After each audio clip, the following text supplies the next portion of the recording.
Hello and welcome back to the channel. Thank you so much for joining me in this new interview series, which is rather exciting. Today I'm very excited because I have David Kurten, who is the leader of the Heritage Party, and I'm very eager to talk about heritage and all good stuff in Great Britain.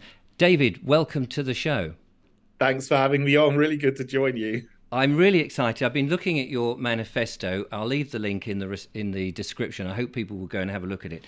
It's so much that speaks to me, and I just get the feeling, we've never met before, I just get the feeling we could sit in a pub at 10 o'clock in the morning and still be there at 10 o'clock at night, nodding and agreeing with all the stuff that you're talking about and what your party stands for.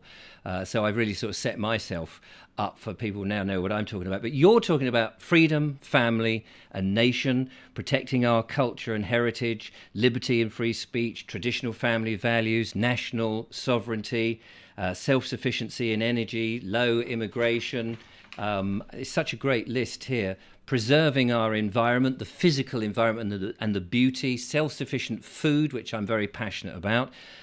Beautiful homes and city and the aesthetics and how important that is, self-sufficiency in our skills, equity before the law, financial responsibility, low tax and free market economy. But David, you say right at the top that we have been led down a path of managed decline. Could you tell us where you get that, your thoughts behind that? Well, thanks for the introduction. Yeah, and I think we could talk about this for ages. But yeah, this is the thing. I think that a lot of people somehow, on some level, subconsciously realize there's something that is very, very wrong with our society. Particularly I'm in my 50s now, and I grew up in the 70s and 80s, and yeah, things seem to work well. And we lived in a green and pleasant land, and we always used to say this is a free country. You can say what you want, you can do what you want. But now, over the last 10 years, particularly, and as we go on year by year, those freedoms have been taken away from us. I mean, no one would say anymore, we live in a free country. It would be unthinkable now. Whereas just 10, 20 years ago, we would have said that. And we see the economy is in decline, society's in decline. We have mass immigration of people from very different cultures, and that's causing all kinds of social tensions. And it doesn't matter whether you have Labour in or the fake conservatives, as I call them, they're all doing it together. So we see a whole sort of, a trajectory of decline and corrosion in our culture and society, which I think has been going on really since the 60s. And we can just see the fruits of that, coming, into real fruition today. So why do you think that is? I mean, we had all those things. I mean, I always sort of have a reference point in my mind as the Second World War, 1940s, saw us all together, pulling together one culture, tradition. It's sort of the amalgamation of 2,000 years. And there we were, a jolly nice bunch of people who were heroic and stiff upper lip and all those wonderful things. And then for me, I totally agree with you. Over the years, very slowly, it's happened. But why? It's cultural Marxism, and I think this is the underlying philosophy behind it, and it's a deliberate scheme to undermine the UK and also the nations in the West. And this goes back to the Bolshevik Revolution, if you like, or even before. There were these violent, quick revolutions in Russia and so on, where the Soviet Union was set up, and the communists came in. They tried to agitate for these things to happen all over the world. They were successful in Russia and Eastern Europe, but they weren't successful in the West because, even as some of the, communists themselves said, like Antonio Gramsci and so on, there's a lot of resistance to a violent, quick communist revolution in the West because we have a very strong civil society. We've got the church, we've got our guilds, we have our societies, as Roger Scruton says, our little platoons, which we feel attached to, and we love our country, and we don't want this kind of, complete destruction of culture and society. So what communists did is that they realized in order to bring about communism in the Western nations, they couldn't do it quickly. They would have to be a slow corrosion of all of our institutions over many, many decades, which was later on called the Long March Through the Institutions by Rudi Dutschke, a German activist in the 1960s, which perfectly explains what happens. So, what from the time of the Frankfurt School, where they put in place definite plans, to be activist in civil society, to get into the institutions and corrode them and change them from within, and completely invert our values so that they're upside down.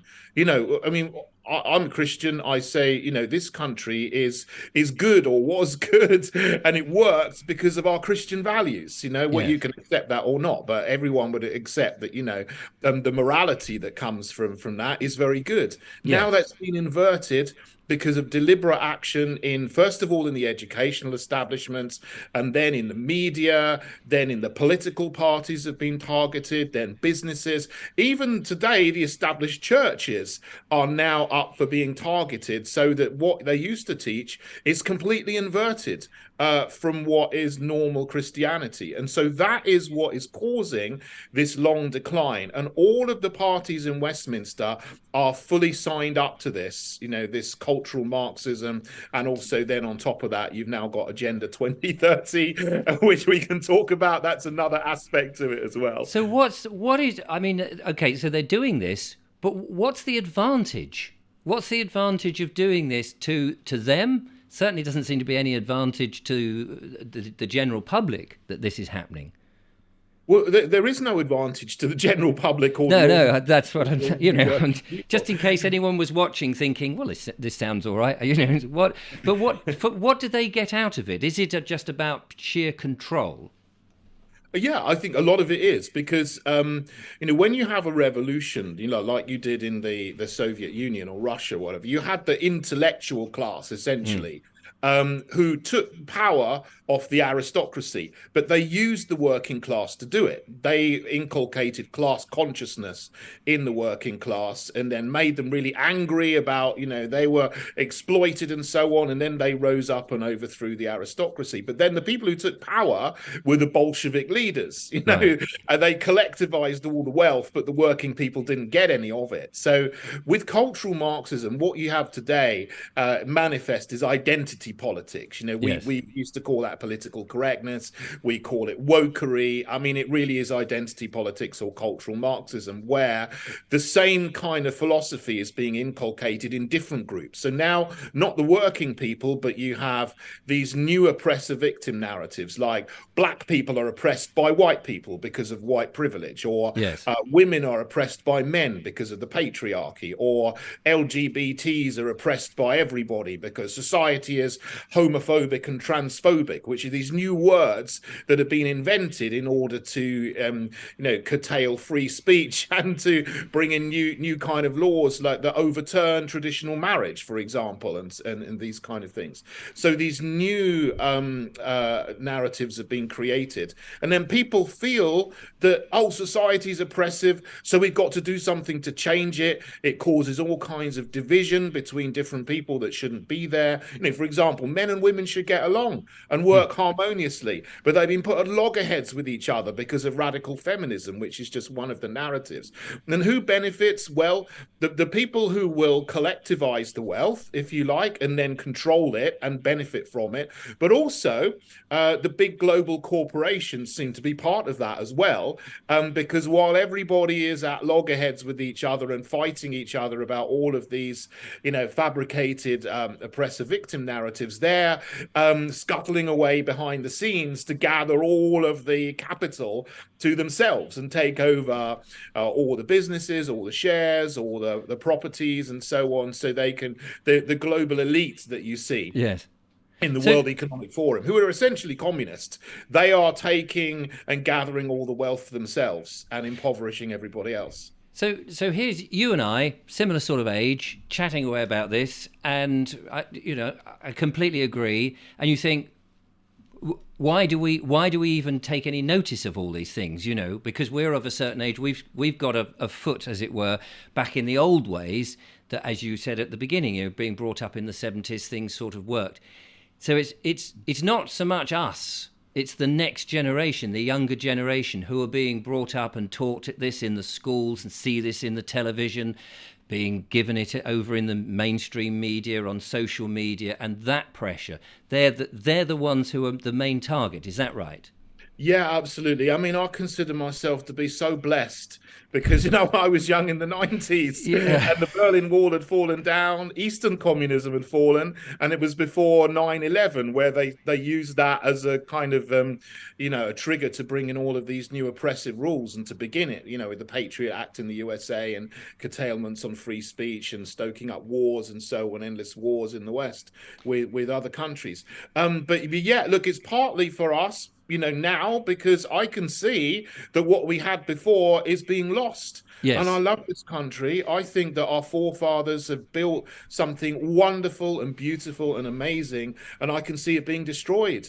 And I But if don't want it to be destroyed. I want to build it up again. But also, and as you mentioned, future generations are going to be lost. They will never know this. And for our children and grandchildren, I want our descendants to be able to live in a country which is free and where they can have a good life as well, and that where they're not, under the yeah, the no. jackboot of communism forever, as Orwell described in 1984. So I'm absolutely, and so we're both on the same hymn book there. We've seen this, we've experienced it, but the next generation of being taught that this is either wrong or it was the wrong way to look at it. How do we reach those people who may look at all of this and not get it, because they've been got at such a young age, and they've been, dare I say the word, groomed, but I've said it, to think in a different way, to think with the wokery agenda, to think that that's perfectly normal. How do we get, very often I just think you need to take people up onto a hill and look at the sunrise over wonderful Britain and go, this is what it's about. But that may not convey anything to them. Whereas to you and I'm sure it would. How do we do it? How do we get back? Yeah, look, grooming is the right word. I mean, before it was a word, the process was in place. The Jesuits said, "Give me the boy, and I will show you the man." They Yes. wanted to inculcate and indoctrinate children before the age of 7, because then it's very hard to deprogram them. So in schools today, there's Black Lives Matter ideologies, there's the LGBT trans ideology, there's climate alarmism going in, there's this stuff, there's toxic feminism that says that men are bad always and women are good, always, and which is not equality.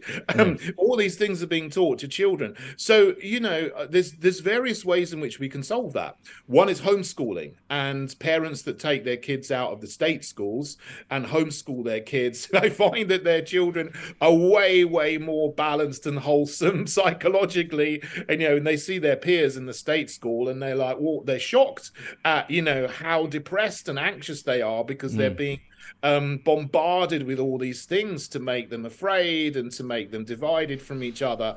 That's What I schools really like used to that. be My about. sister, sorry to break in, my sister homeschooled her 3 boys at the same time as I put mine through the state system. And it was a fascinating thing because for a long time I thought she was a bit of a crank.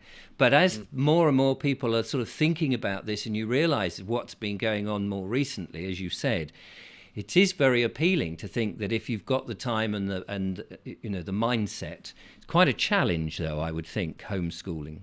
It's an immense challenge, and it's very hard to do if you live in a council flat in a tower block, somewhere you don't have a lot of money. I mean, it's much easier to do if you have the resources to do it, Yes. or you live in the countryside and you've got a wood to go around and play in, and look at nature and things like Well, that. I It's was just very thinking that difficult. we've some people would have experienced some homeschooling on a massive scale during the lockdowns, and may go, oh my God, no, that's not for me. But but other people might have found that was good.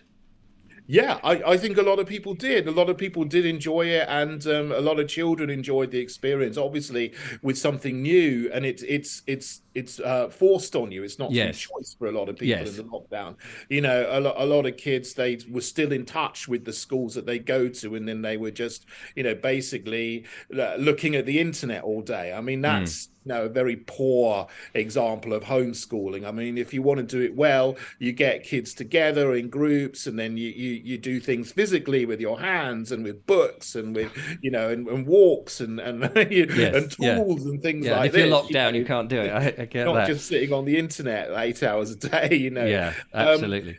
but I am encouraged because in some places children are rebelling against this because they are bombarded, for example, with the LGBT ideologies, and children just are sick of it, some of them, and they're coming out and saying, no, I'm not having this, Do you and think? I mean, I kind of believe this, but do you think that particularly in the West, because of our history and because we are the results of our history and the DNA and however it works, that children have an innate, I suppose, a moralistic bone or whatever that would, if you get too much of the wokery, that they just start to see it as a fakery. It doesn't sort of feel natural. That two parents, a mother and a father, is more natural. Yes, other people can have same sex. That's fine, but it's not the basis of life, and all that sort of stuff. Do you think kids,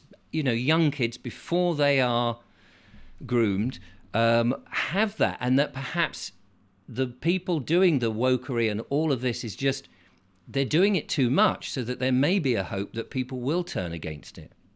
Yeah, and some children are. They seem to be a little bit older, sort of 10 and upwards are Mm. rebelling against this, because it's just too much. They say, oh, we get diversity in every lesson. Some of Yeah. them say that. I've heard them Do say they? that. And they just don't want it. They want to No. go to school and they want to be intellectually challenged and stimulated. They don't want to learn about social justice every single day, every Yes. single lesson, every single assembly. And it's just overkill. And they're rebelling against it because of that, Mm.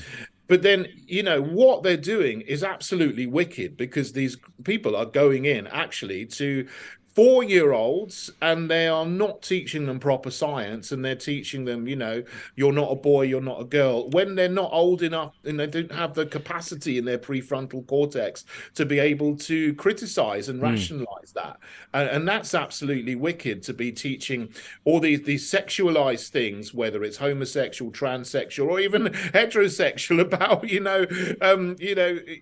reproductive, reproduction, and so there's Yes. a certain age you teach that. You shouldn't teach it to 4-year-olds. All of these things are way too much too soon for children. Children should be learning how to speak, how to run, how to kick a ball, how to use a knife and fork, how to tie your shoes, how Yep. to speak other languages, how to do maths, how to play a musical instrument. Not learning about, No. what a fringe section of adults do in their bedrooms. That's completely wrong. So what else? What else? Homeschooling is a good one. It's not going to be for everybody. What else can we do to encourage this generation and those people who are in positions of power, like teachers and police? How do we get them to think differently and to think of these proper, traditional, solid, tried and tested working values? Well, this is what I'm trying to do in politics, because you can take activism, do activism on your own Mm. local level in your own community with homeschooling and so on. You can monitor what the schools do.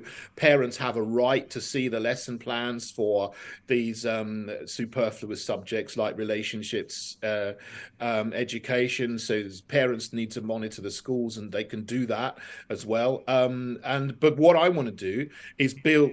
Obviously the Heritage Party is a new party. We've been going 2.5 years now, and what my aim is to stand candidates for local councils that will then have some authority over the local education authorities, and also get into Westminster if we can. And I would love to be the party of government, and so that we can change the laws, and Yes. so that we can say that schools do not have to do compulsory relationships and sex education and citizenship and PSHE and these subjects where they teach all of this nonsense to kids. Yes. And they should be refocused on teaching them maths, English, history, which should be about British history, teaching the children the good things about our country. You know, obviously there were some bad things, but not doing our country down all the time, saying Yes. we did some great things and the world is really good and better than it would be without us. You know, that's the reality of what our history should be, you know, and rebuilding our heritage. So, you know, we've got to take action politically as well. So, you know, I make a lot of videos and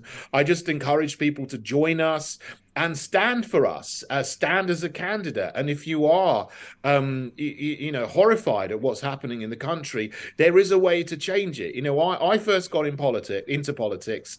It was 2014 actively, and I first stood in an election in 2015. So I'd been a chemistry teacher for 20 years, and I always thought, well, how do I stand in an election? You know, that's for other people over there. I have no idea how I can get to, you know, be a candidate. But you know what I'm saying is we're a new party. We have a lot of opportunities to stand and be candidates. With us, it's very, very easy. As long as if you read our manifesto, you like it, you want to refocus education onto what's good and building children up and stimulating them in you know intellectually and so that no child is held back by all this nonsense ideology and their brain is not sort of pumped full of this rubbish. Come and join us and we will try to get into parliament and change the laws, because it's not going to happen with the parties that we have. You know, like I said at the beginning, Tory, Labour, Tory, Lib Dem, Labour, Tory. They're just, you know, one after the other. We've seen them. We've seen what they do. You're absolutely right. I mean, we've seen what we do, and we definitely need something new. And I suppose people watching will be sort of going, well, you know, playing the devil's advocate for the moment, they'll be saying, but, you know, what chance has a small party got when, you know, the power of the publicity, the mainstream media will be pumping what the government wants. There'll be, and I'm sure that the 6 months before the election, there'll be all these sweeteners and all these wonderful things to sort of bring you back to the fake conservatives and all of that. And unfortunately, people, you know, if they're really, as we have seen, being forced to have very little money because they're paying extortionate prices for energy that's coming from goodness knows where and it's not even reliable anymore. And then they'll be given these sweeteners that almost forces them in a way to say, well, if you vote for us, we'll give you X amount of pounds off your energy bill or whatever it is. How you know, the people will be going, love the concept, really appreciate the morals, the tradition and all of that. But how do we do it? You know, well, people are watching. I just, you know, would say to you, don't be deceived, because every single election, the fake conservatives come out and they pretend to be conservative and they say, oh, if you vote for us, then we'll do this and we'll do this and it sounds good. And then they always revert back to the agenda of cultural Marxism and the WEF UN Agenda 2030, which is going to ruin our energy infrastructure. You know, this the fake conservatives have said there's going to be a ban on new petrol and diesel cars from 2030. You know, we're not at 2030 yet, but when it gets closer, that's going to cause horrendous trouble for 7 years. Millions of people. I mean, it's 7 years. Yeah. You know, things take so long to do. Look at the high-speed rail and how long and how many changes that's got. You can see. I mean, it doesn't take an idiot to see that anything the government does on a large scale always is put back by decades. It never happens. So. Absolutely. I can't see how they can do it, because you'll get to that point in 7 years' time. And if they then said, oh, it's January the 1st, 2030, sorry, no diesel is being sold. No, it's like, hang on a minute. The country is just literally going to go, it's just going to flatline. That's what they said they're going to do. And it's absolutely insane, isn't it? But all because of the climate alarmism. But, Yeah. you got to vote for someone different. A lot Yes. of people are saying anyone but Tory, Labour, Lib Dem, Green, and the SNP in Scotland, because they're all in it together and they're all Mm. running our nation down in this managed decline. So we got to have something different. So I've set up the Heritage Party, and off the back of me being on the London Assembly for 5 years. I was elected onto the London Assembly for 2016. I spent 5 years grilling Sadiq Khan and had Oh, some yes. good times It's doing that. amazing he's still there, but they still vote him in, don't they?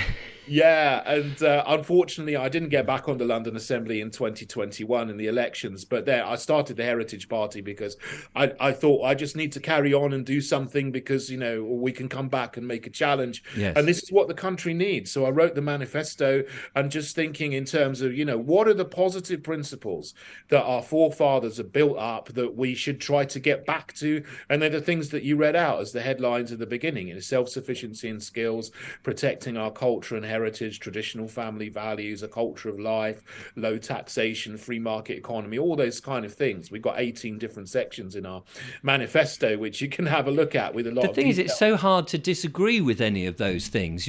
That's what If you were sitting there, if I was somebody from the BBC, for example, extremely left wing and biased in every way, and it wouldn't fit in with anything that and yet you'd think, hang on, it's the British Broadcasting Corporation. You saw us through the war. Were our friend. You gave Churchill a voice to everybody. We'll fight them on the beaches and all of that, and yet that this would be poison to them for I don't know why. I mean, But see, as you it's again, it's the one of the institutions that has been captured and yes, taken over by cultural Marxists and communists. So yeah, before, I remember when I was young, they did a lot of great comedy shows, yes, like Ain't Half Hot Mum and LOLO and Faulty Towers and stuff. They wouldn't do those things today, because they would say, "Oh, this is problematic. He made a joke about, the Germans or something." It's like, I don't think the Germans really care. They would think it's kind of I'm funny sure they I'm sure themselves, they could laugh at but it. they're so worried about wokery that you can't even have a bit of banter anymore, let alone speak truth in terms of your principles and values, if they are traditional principles, or Christian principles, or socially conservative So, principles. They want to silence you if you have those points of view. so how do you combat? I mean, the mainstream media. Obviously, you've got the government, as we explained, but the mainstream media just seem no longer balanced in any way. They don't want to put the other side, exactly the stuff that we've been talking about, so that we end up on the internet as sometimes more popular and sometimes obscure or what have you, but we're not actually the mainstream media. How do we combat that? I'm coming up to the end of my meeting. Oh, it says I've got 10 more minutes on this Okay. little Yeah. Zoom thing. How do we combat the mainstream media? Well, it's difficult because they have a lot of power, and they're gatekeepers for information and for who gets on. But there is alternative media. I get on GB News every now and again, and they have me on, which is great. Which is great. I also got my own YouTube channel, which I'm building. On I will social. link. I will link in the description, because Yeah. you're doing daily little reports, aren't you, at the moment, which are fascinating, which is great to see a different perspective. Yeah, thank you. I mean, just about what is truth, and what the way I see it, and challenging the wokery, challenging the narratives about injections and so on, which is a big issue, challenging the programs of the World Economic Forum, which I think people are concerned about. Particularly what's being implemented in Oxford and Canterbury, which there's been a lot of noise about, these 15-minute neighbourhoods, which is part of the plan to stop people from having the freedom to move around their own cities in their own cars. So this is also another, as part of the program. There's all like different bits of jigsaw puzzles all over the place that are making life difficult, but they'll all eventually come and fit together in a complex which will take away our freedom entirely. So we need to do something about it, because if you keep doing what you've always done, you'll keep getting what you've always got, and you'll keep getting the corrosion of our freedoms and of our nation. So that's why I say politically, I've started the Heritage Party. It is difficult. It is a challenge because we got the first past the post system, which is difficult for Yes. smaller parties to get on with. Like you say, there's the mainstream media that are gatekeepers that keep you out unless they want to discredit you in some way. But we have to do it. And think of the story of David and Goliath. Yes. All the odds were in Goliath's favor, but David won. Absolutely. And you're a David, so let's hope you do win. So I think people are, I think there is an underground movement. People are quietly getting together, having discussions, because I think the last 2 years has shown a huge amount of corruption, and people are rethinking, even those that are so blinkered and just take mainstream media. I think that it's slow, it's not quick enough. But I'm very hopeful, and I have a feeling that the wheel is the snowball effect is happening, and I really wish you very well. Will you come back and talk to me at some point in the future? Because I just feel there's so much that we agree with. It would be great. I mean, there's certain things we haven't even spoken about. I know. Things like that. So absolutely. I think we need another session. Fantastic. David, just stay there for a minute. I just want to say goodbye to everybody for today's thing. David, thank you so much. I'll put all the links in the description. And do check out the Heritage Party and David's YouTube channel. That's it from this recording, but we'll have David back, I'm sure. Let us know what you think in the comments, and talk to you soon.